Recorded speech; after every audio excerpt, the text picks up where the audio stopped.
Prenons nos Bibles une fois de nouveau et regardons ensemble dans l'Épître aux Hébreux. Et aujourd'hui, nous commençons le chapitre 4 de cette étude. J'ai intitulé cette étude simplement « Entrer dans son repos ». Il y a un repos de Dieu dans lequel Dieu, par sa grâce, fait entrer ses élus, ceux qu'il a choisis depuis l'éternité et pour qui le Seigneur Jésus-Christ est venu dans ce monde.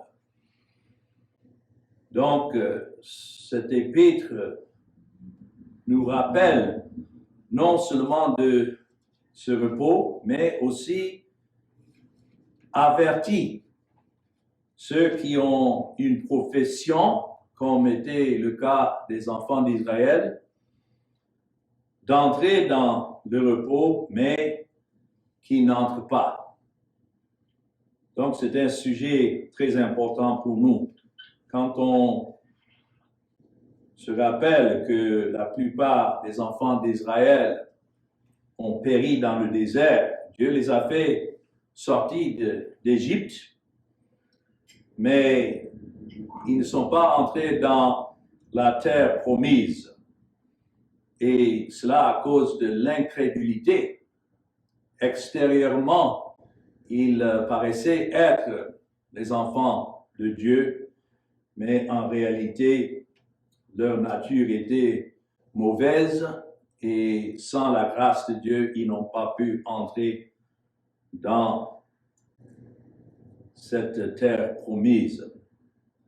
Donc c'est pourquoi ici dans le chapitre 4 et le verset 1, c'est écrit « Craignons donc », tandis que la promesse d'entrer dans son repos subsiste encore, qu'aucun de vous ne paraisse être venu trop tard, car cette bonne nouvelle, et ça c'est le mot évangile, cet évangile nous a été annoncé aussi bien qu'à eux, mais la parole qui leur fut annoncée ne leur servit de rien, parce qu'elle ne trouva pas de la foi chez ceux qui l'attendirent.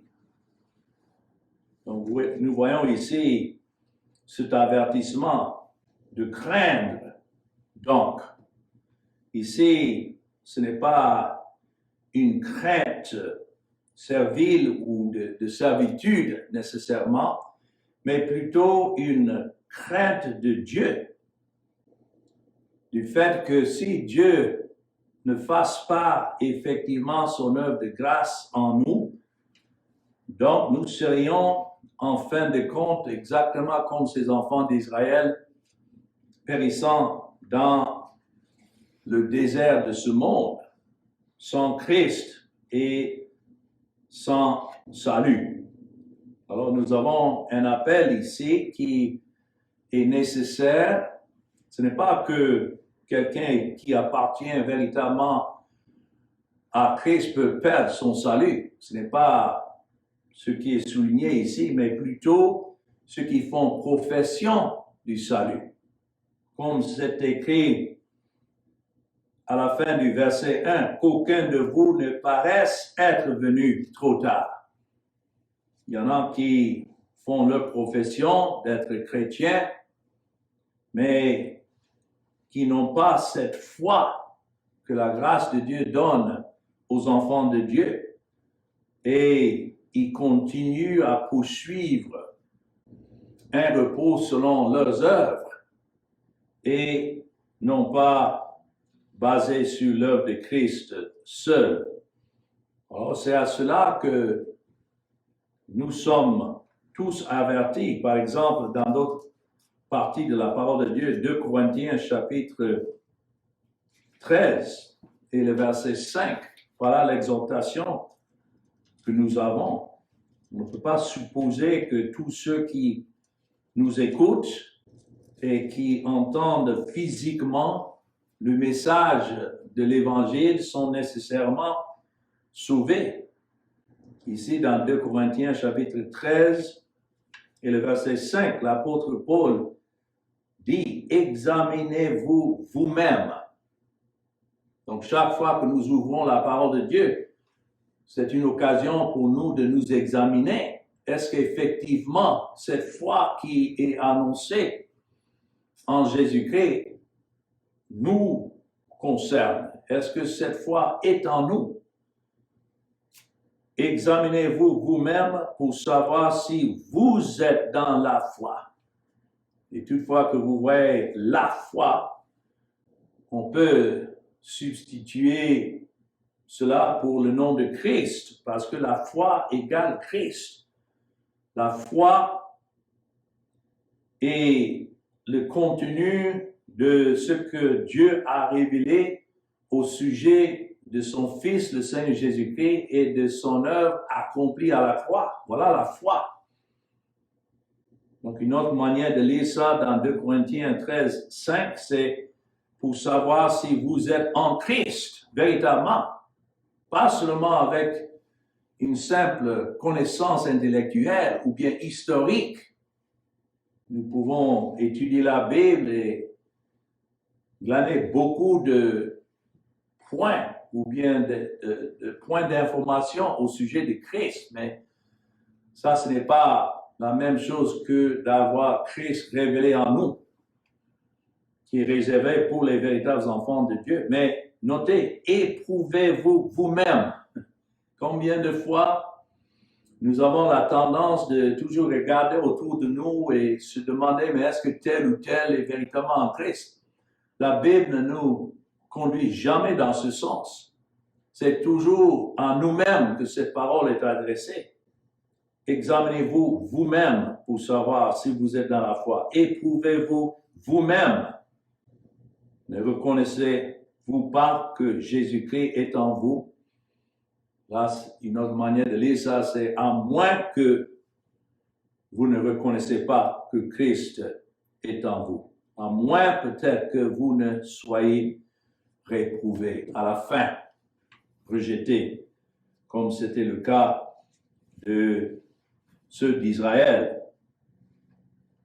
Alors, revenant dans mon texte ici, dans Hébreux chapitre 4, nous voyons l'exhortation alors d'entrer dans le véritable repos de Dieu qui est en Jésus-Christ. Le mot repos ici signifie sabbat. Il y a beaucoup de gens qui cherchent à garder un jour en appelant ce jour-là le sabbat. À l'époque, c'était le samedi et il y a toujours des gens qui insistent sur le fait que le jour de culte doit être toujours le samedi. Ils tiennent à cela. Et puis, il y a beaucoup d'autres qui disent non, notre sabbat, c'est le dimanche. Alors, ils s'efforcent ces jours-là à prendre du repos. Et ils pensent qu'en faisant cela, ils sont en train de suivre la loi. Mais je dois dire que selon ce que nous lisons ici et ailleurs dans le Nouveau Testament, c'est que le sabbat concerne une personne. Le repos, c'est ça la signification du mot sabbat, concerne le Seigneur Jésus-Christ. Et entrer dans son repos, alors, c'est de se reposer en lui, comme Christ lui-même a appelé à lui ceux qui lui appartiennent. Et par exemple, dans Matthieu chapitre 11, il donne cet appel. Ceux qu'il est venu sauver, il dit dans le verset 28, Matthieu 11, « Venez à moi, vous tous qui êtes fatigués et chargés, et je vous donnerai du repos. » Voilà le mot sabbat. Mais venez à moi. Le repos égale Christ. Il dit, prenez mon joug sur vous et recevez mes instructions, car je suis doux et humble de cœur, et vous trouverez, voilà encore, du repos pour vos âmes. Donc, nous ne devons pas être de ceux-là qui cherchent le repos, soit dans les choses matérielles ou bien que dans les choses spirituelles. par nos efforts, imaginant que par nos œuvres, nous allons trouver ce repos. Non, le repos est en Christ. Et prendre son joug sur lui, ça c'est de se soumettre à lui comme le Seigneur, le Maître, se soumettre à lui comme notre Rédempteur, comme notre sanctificateur, comme notre justificateur, notre paix, notre pardon, tout. C'est pourquoi il dit « mon joug est doux ». Ça, ce n'est pas une servitude comme ceux qui veulent mettre les gens encore sous la loi et disant en suivant ces prescriptions, alors vous aurez du repos. Non, le repos est un don de Dieu et c'est ce que Christ a accompli à l'égard. C'est lui qui a œuvré. C'est lui qui a fait tout ce qui est nécessaire pour satisfaire à la justice et la loi de Dieu afin que ceux qui représentent alors trouvent en lui ce repos. C'est pourquoi son joug est doux et son fardeau léger. Quel bonheur de pouvoir annoncer au peuple de Dieu ce qu'il a sauvé par le sang de Christ et par sa grâce, cette bonne nouvelle du repos en Jésus-Christ. Dans Colossiens chapitre 2, nous voyons simplement quelques passages ici. Si Christ est notre repos, et c'est ça le sens d'entrer dans le repos de Dieu. Comment entrer? C'est par la grâce de Dieu en venant à Christ et en se reposant en lui et l'œuvre qu'il a accomplie, sans mixture. Il y en a qui disent, oui, c'est une partie nos efforts et nos œuvres, ce que nous faisons, et puis l'autre partie, c'est ce que Christ a fait. Non. L'œuvre tout entière est de Christ. Comme ici dans Colossiens chapitre 2, que Paul dit que personne d'entre ne vous juge au sujet du manger ou du boire. Il parlait là de ceux à l'époque qui voulaient toujours que ceux qui étaient des chrétiens soient encore soumis à la loi et aux exigences de la loi de l'Ancien Testament, mais il dit non, que personne ne vous juge au sujet du manger ou du boire ou au sujet d'une fête, disant que oui, mais il y a quand même certaines fêtes qu'il faut observer, ou d'une nouvelle lune. Il s'agit là encore des sabbats chaque mois que Dieu a donné dans l'Ancien Testament où les gens devaient se reposer. C'était des jours de repos, mais il met tout encore, il emballe tout avec cette dernière phrase, ou des sabbats. Les multiples sabbats dans l'Ancien Testament qui étaient des jours d'observation de la loi. Et les gens ne devaient faire aucune œuvre ces jours-là. Mais Paul ici est en train de dire que personne donc ne vous juge au sujet de ces choses. Pourquoi? Verset 17, c'était l'ombre des choses à venir, mais le corps est en Christ. Cela veut dire que la loi qui donnait ces ordres au sujet des sabbats et des fêtes, des nouvelles lunes, etc., avait en vue l'œuvre que Christ devait venir accomplir, et donc le véritable repos devait être en lui. Donc, revenons de nouveau dans notre texte ici, dans Hébreux chapitre 4. Quel est le sens de ce repos? Le repos, quand on réfléchit à ce mot, concerne la paix. C'est d'avoir la paix avec Dieu. Dans notre nature pécheresse, tout s'oppose à Dieu dans sa justice et sa gloire.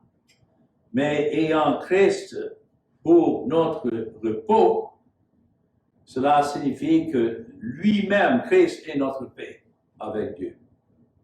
C'est grâce à sa personne, c'est grâce à son œuvre que nous avons cette réconciliation avec Dieu.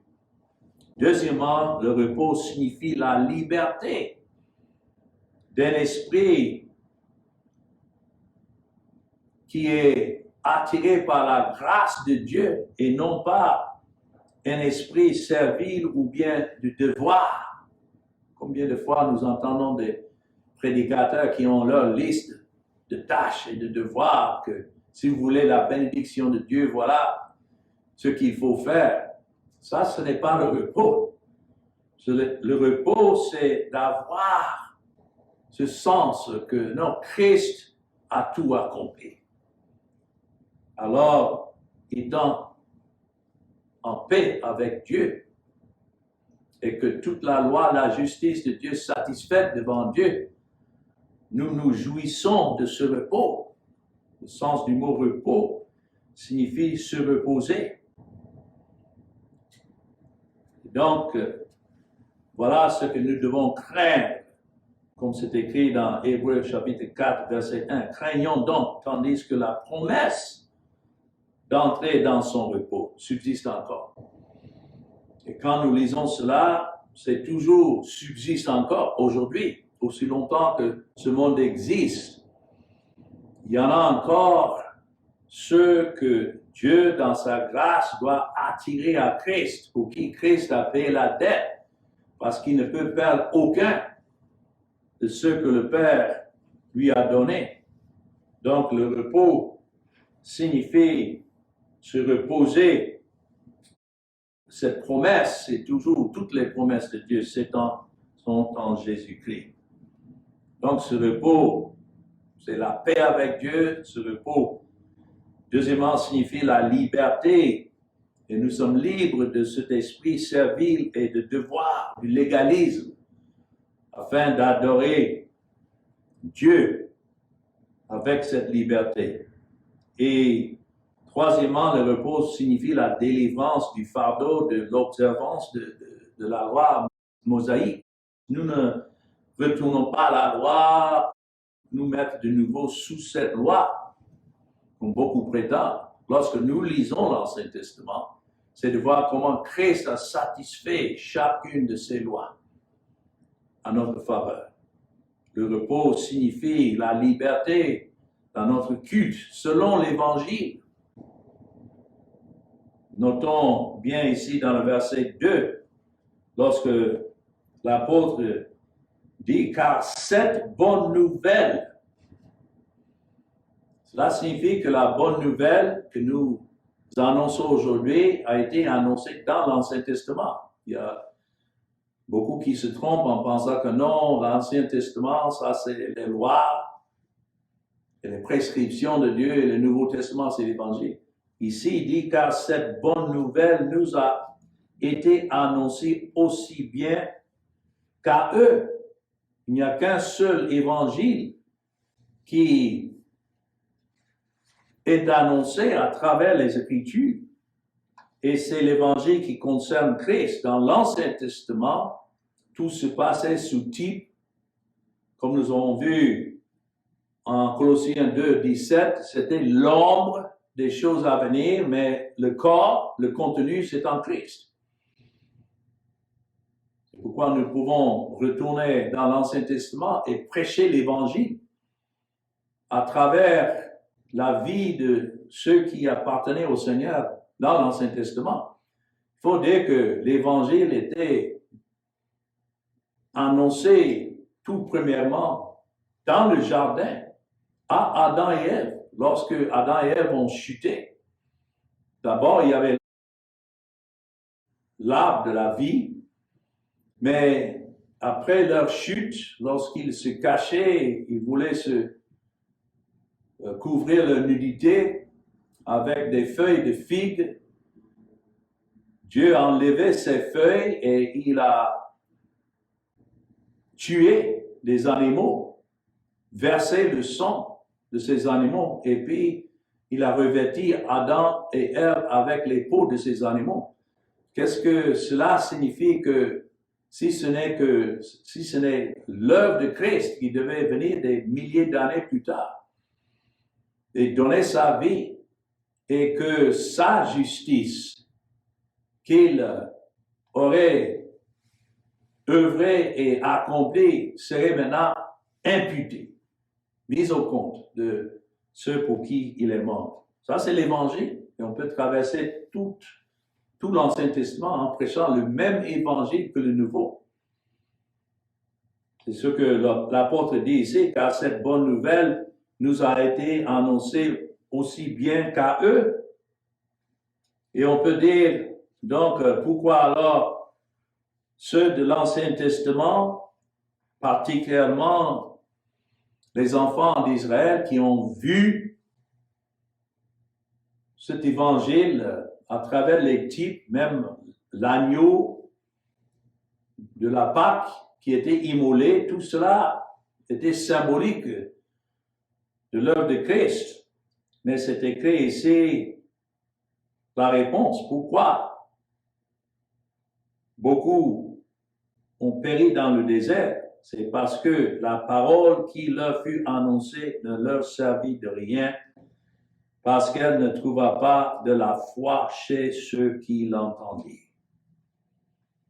C'est pourquoi l'auteur dit ici de craindre, parce que sans la foi, quelle que soit la connaissance de ces choses concernant le salut, concernant la justice de Dieu, concernant la mort de Christ, si ce n'est pas par la foi que ce message est reçu, donc ça ne sert à rien. Jacques a écrit dans son épître que même les diables croient, tremblent et croient, mais les diables ne sont pas des croyants, ne sont pas sauvés par le sang de Christ. Alors, nous avons ici cet avertissement pour notre bien, que lorsque nous avons l'occasion d'entendre ce message prêché, et lorsque, d'abord, ça commence avec nous, de savoir que ce message que nous prêchons aux autres est effectivement le message, effectivement, la foi qui nous a été révélée. Parce que sans cela, nous ne sommes pas, bien sûr, nous pouvons nous lever et prêcher, mais nous ne sommes pas mieux que les incrédules. Il faut que cela soit avec ou bien dans la foi, et cela par la grâce de Dieu seul.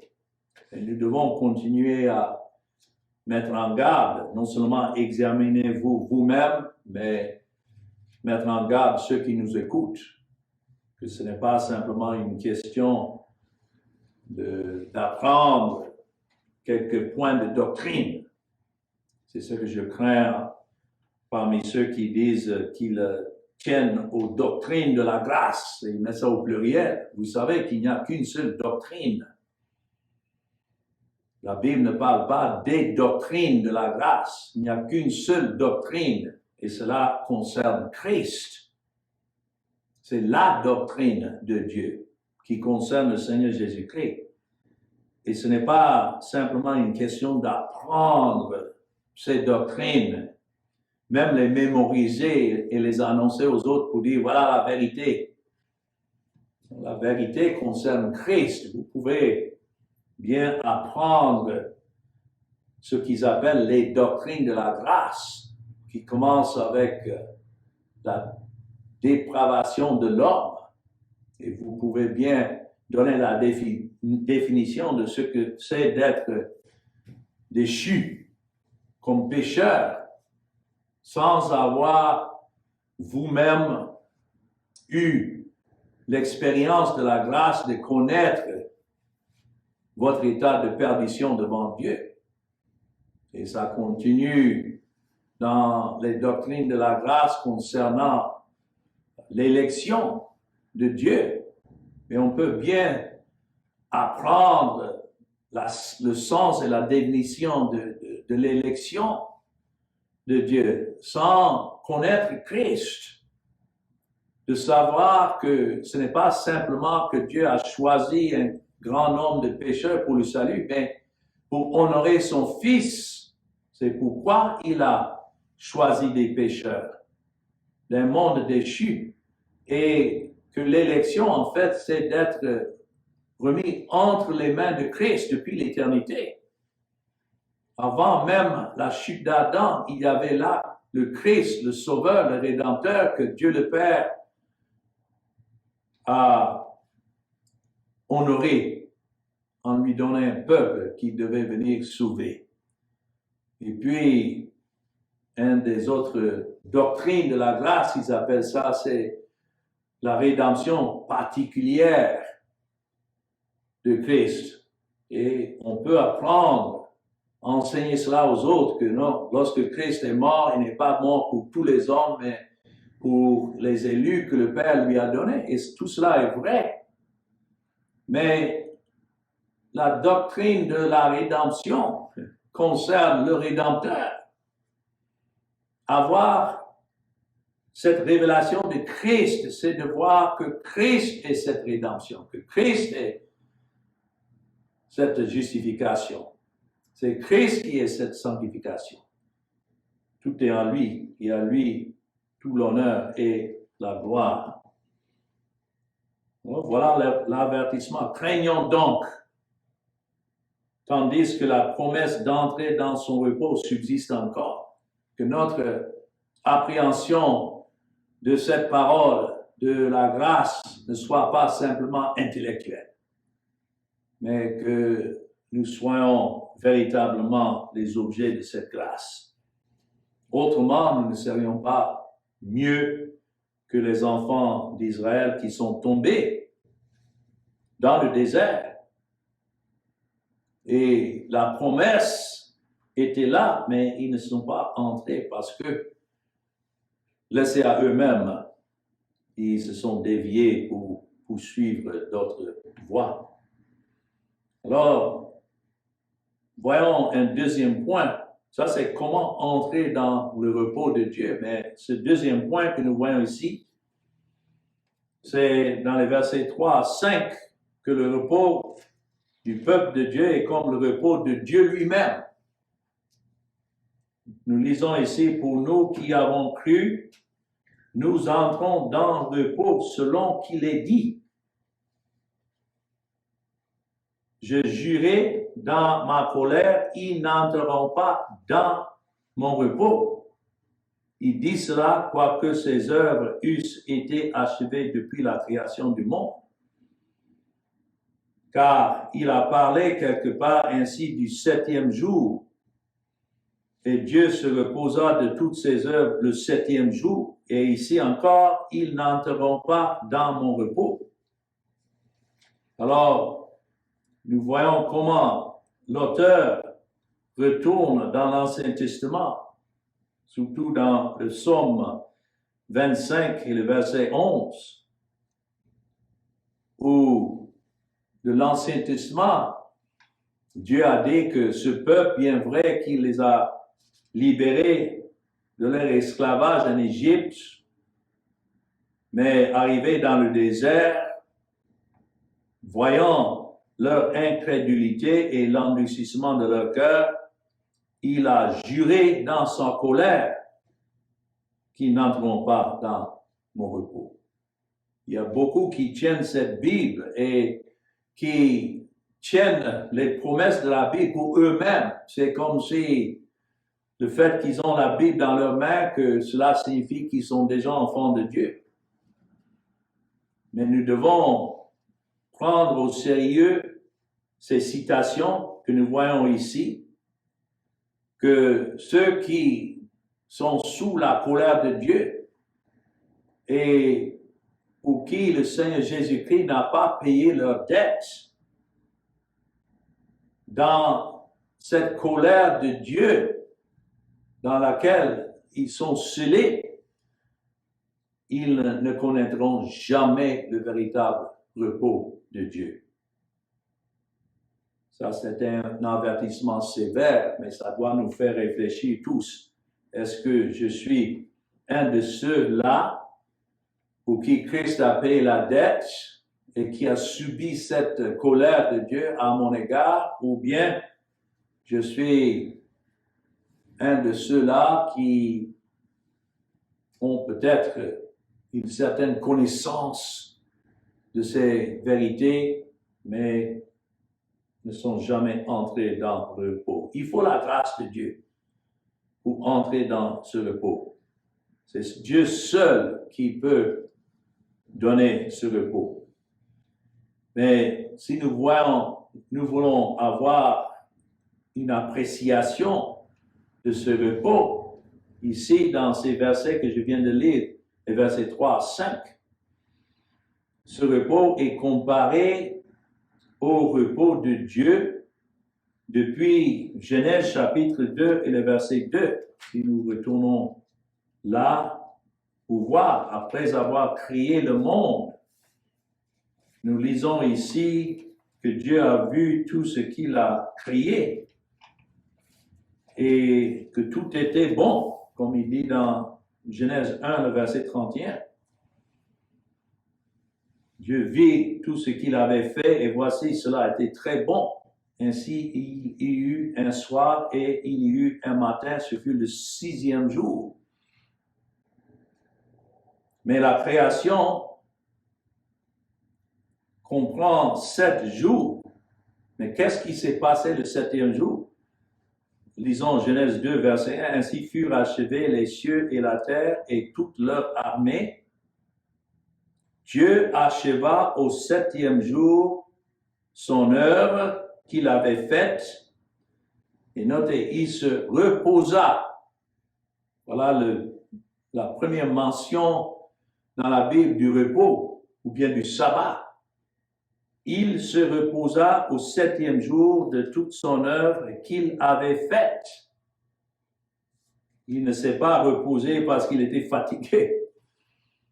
Dieu est tout-puissant. Et quand nous regardons autour de nous et nous contemplons la création et l'univers et les cieux, la terre et la mer, nous sommes émerveillés par la puissance et la grandeur de Dieu. Et tout cela, il a créé en 6 jours. Mais le 7e jour, maintenant, il s'est reposé. Pourquoi il s'est reposé? Parce qu'il n'y avait plus rien à achever. Il n'y avait plus rien à ajouter. Il faut dire que tout continue aujourd'hui exactement comme Dieu l'avait créé au début. C'est pourquoi il a cessé d'œuvrer.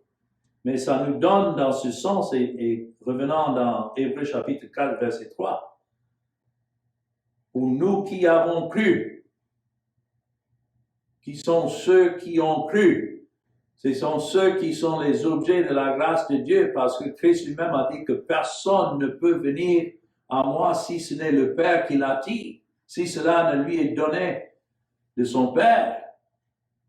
Bien sûr, il y a une multitude qui ont, en lisant la Bible, la promesse de ce repos, c'est-à-dire quand Christ dit « Venez à moi, vous tous qui êtes fatigués, et je vous donnerai de repos ».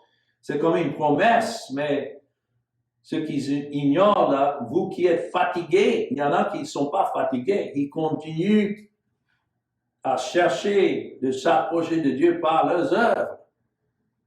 Mais l'exemple de Dieu ici est donné du fait que quand il a achevé ce qu'il avait à faire, il s'est reposé. Et c'est à ceux-là il donne cet avertissement. Cela veut dire ceux sur qui sa colère réside, qu'ils n'entreront jamais dans ce repos. Pourquoi? Parce qu'ils continuent à s'imaginer qu'il y a des œuvres quelconques qu'ils doivent achever. Et c'est dans ce sens-là, c'est écrit, il dit cela, quoique ces œuvres eussent été achevées depuis la création du monde.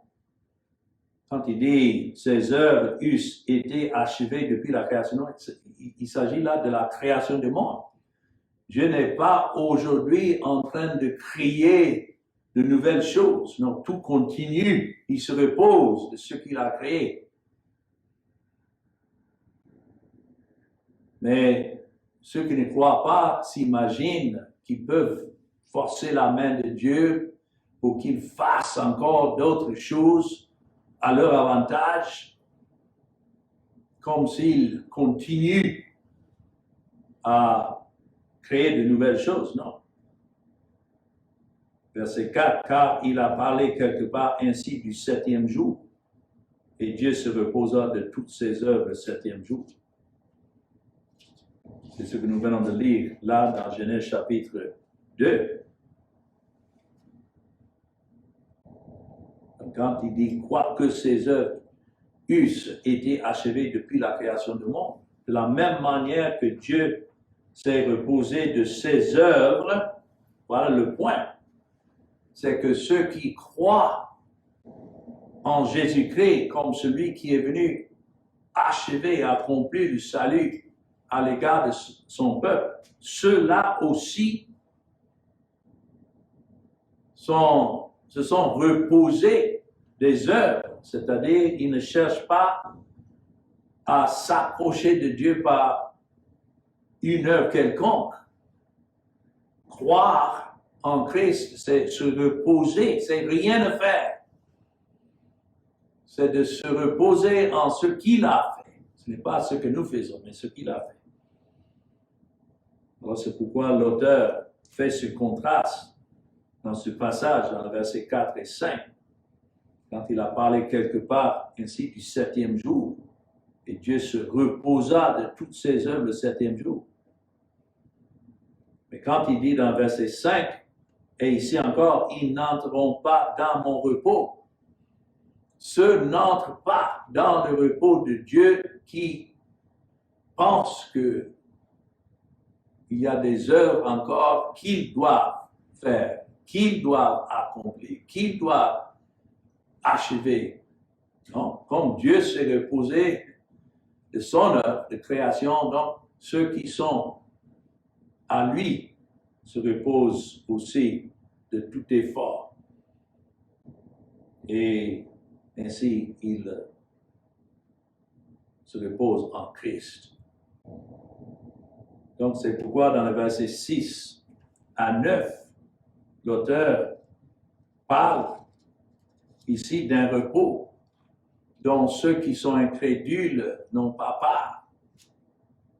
Notons Hébreux 4, 6. Or, puisqu'il est encore réservé à quelques-uns d'y entrer, beaucoup entendent parler de ce repos et de l'œuvre de Christ, mais qui n'entrent pas. Ils sont là, écouter, observer, comme les pharisiens du jour, mais en fin de compte, ils ne sont pas entrés. Mais Dieu merci, c'est écrit, il est encore réservé à quelques-uns d'y entrer. Ça, c'est les élus.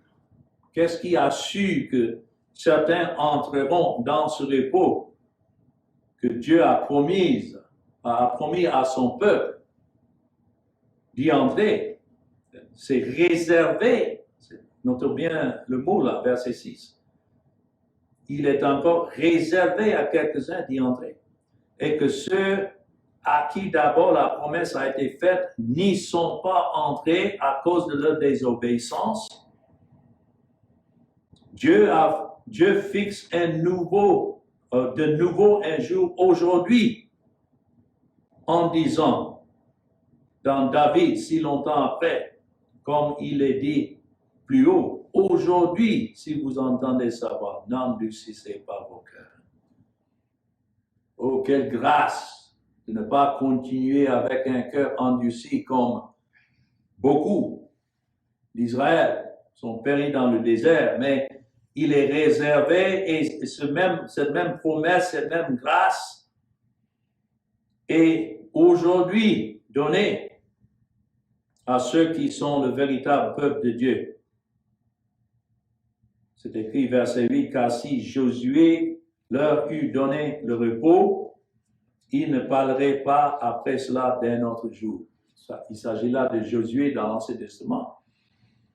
Dans un sens figuré, c'est Josué qui a emmené les enfants d'Israël dans la terre promise, mais même là, beaucoup sont restés incrédules.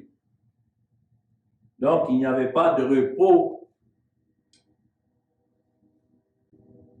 éternel ou continuel dans l'Ancien Testament à travers Josué, il servait de type d'un autre qui devait venir. Et le repos promis était le repos qu'un autre devait achever, comme Josué. C'est pourquoi c'est écrit dans le verset 9, il y a donc un repos, notez, de sabbat réservé au peuple de Dieu. C'est une répétition du mot repos, parce que le mot repos signifie sabbat. Donc, une autre manière de lire ça, c'est qu'il y a donc un sabbat de sabbat.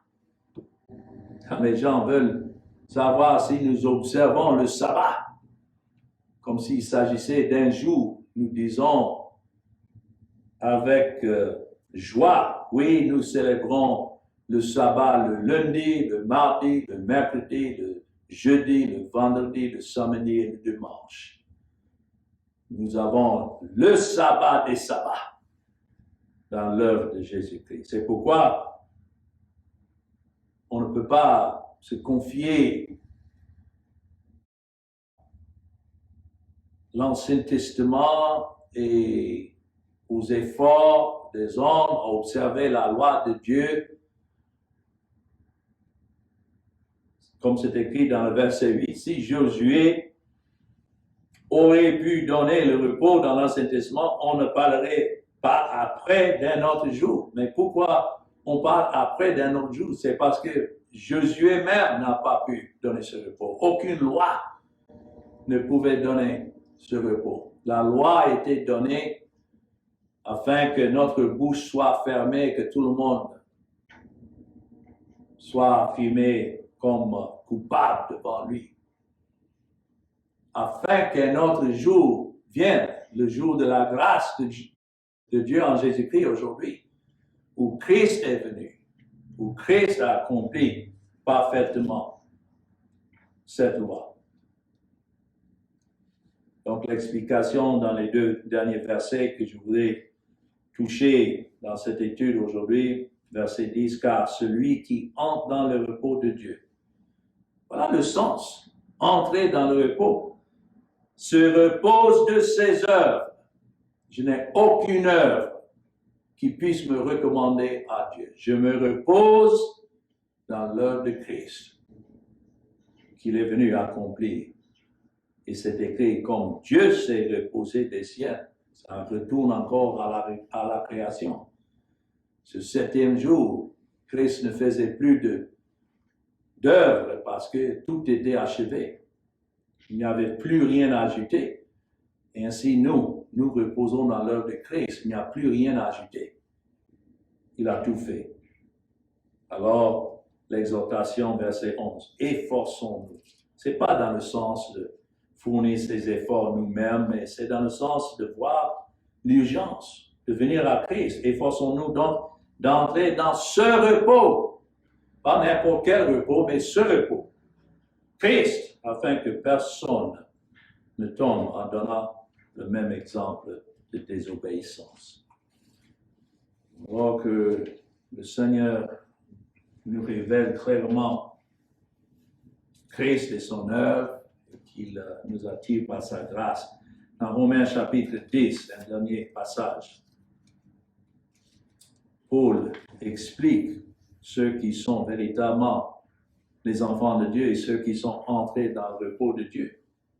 C'est écrit ici dans les versets 2 et 3, Paul rend témoignage de ses frères dans la chair, les Juifs, qui ont du zèle pour Dieu, mais sans intelligence, ne connaissant pas la justice de Dieu et cherchant à établir, notez, leur propre justice. Ils ne se sont pas soumis à la justice de Dieu, car Christ est la fin de la loi pour la justification de tous ceux qui croient. Tous ceux qui croient voient en Christ l'achèvement de la loi. Ce n'est pas à nous de faire quoi que ce soit parce que Christ a tout fait. Mais ceux qui poursuivent par leurs œuvres à satisfaire à la justice de Dieu, ils ne sont pas Les démons par là, ils ne sont pas soumis à la justice de Dieu, c'est-à-dire à l'œuvre que Christ a accomplie à l'égard de son peuple. Alors que le Seigneur nous dirige et nous donne ce repos en Christ. Amen.